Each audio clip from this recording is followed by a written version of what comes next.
बिल्कुल शुभ, देखिए तो महागठबंधन में जो दरार है वो बढ़ती जा रही है और कांग्रेस आरजेडी के रवैये से नाराज दिखाई दे रहा है। और खास करके कांग्रेस प्रदेश अध्यक्ष राजेश राम की अगर बात करें तो कुटुंबा से उन्हें चुनाव लड़ना है, लेकिन ठीक उनके खिलाफ में आरजेडी की तरफ से प्रत्याशी देने की बात कही जा रही है, जिससे बिहार कांग्रेस अध्यक्ष अब नाराज बताए जा रहे हैं। बाकायदा सोशल मीडिया पर एक पोस्ट उनका सामने आता है और वो लिखते हैं कि दलित दबेगा नहीं, झुकेगा नहीं, अब इनकलाब होगा। आगे लिखते हैं जय बापू, जय भीम, जय संविधान, जय कांग्रेस। तो आप समझ सकते हैं कि जो बिहार बीजेपी का शीर्ष कांग्रेस का नेतृत्व हो और राजेश राम हो और उनकी जगह पर किसी और को टिकट दिया जाना घटक दल के साथ ही ये बड़ा सवाल कहीं ना कहीं खड़ा हो जाता है। और इसी को लेकर के अपना आक्रोश, अपनी नाराजगी जो है वो राजेश राम ने जाहिर की है कि आखिर ये कौन सा फॉर्मूला जो है वो आरजेडी की तरफ से अपनाया जा रहा है। और देखिए ऐसी एक दो सीटें नहीं है, ये सीटों की संख्या ऐसी लगातार बढ़ती जा रही है। 11 से ज्यादा सीटें अब तक ऐसी हो चली है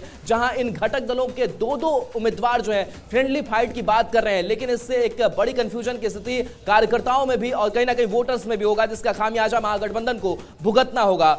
शुभी, वाकई राहुल, इसकी चर्चा हम बार बार कर रहे थे और एक बार राजेश राम का पोस्ट क्या था और कैसे उन्होंने चर्चा की है वो हम अपने दर्शकों को बताते हैं। देखिए, उन्होंने लिखा है सोशल मीडिया प्लेटफॉर्म पर कि दलित दबेगा नहीं, झुकेगा नहीं, अब इनकलाब होगा, जय बापू, जय भीम, जय संविधान, जय कांग्रेस। तो ये राजेश राम का पोस्ट है। तो कुटुंबा सीट पर यह तकरार मची हुई है। आरजेडी के इस रवैये से नाराजगी के बीच पहले चरण के नामांकन की मियाद खत्म होने के बीच महागठबंधन में सीट शेयरिंग को लेकर गतिरोध जारी है और इसी पर कांग्रेस प्रदेश अध्यक्ष ने अपनी प्रतिक्रिया दी है। उन्होंने कहा कि सीट बंटवारे और चुनावी फैसलों का अंतिम अधिकार कोऑर्डिनेशन कमेटी के चेयरमैन तेजस्वी यादव का है। राजेश राम ने भरोसा किया है कि आज या कल तक निर्णय हो जाएगा और इसी के तहत आगे की प्रक्रिया तय की जाएगी।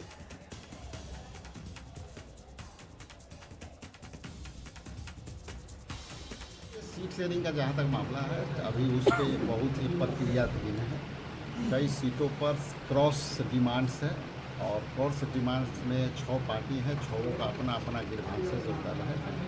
सारे निर्णयों का अधिकार कोऑर्डिनेशन कमेटी के चेयरमैन के हाथ में है और ये कोऑर्डिनेशन कमेटी के चेयरमैन जो फैसला लेंगे, गेंद उनके पाले में है और गेंद जिधर देंगे हम लोग उसको मानने के तैयार हैं।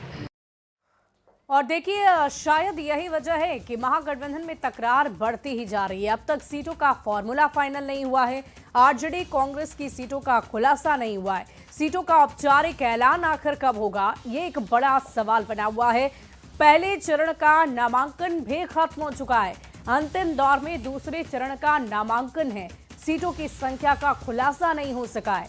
बिना फॉर्मूले के मैदान में प्रत्याशियों को उतारा जा रहा है। आरजेडी और कांग्रेस की सीट अब तक स्पष्ट नहीं है।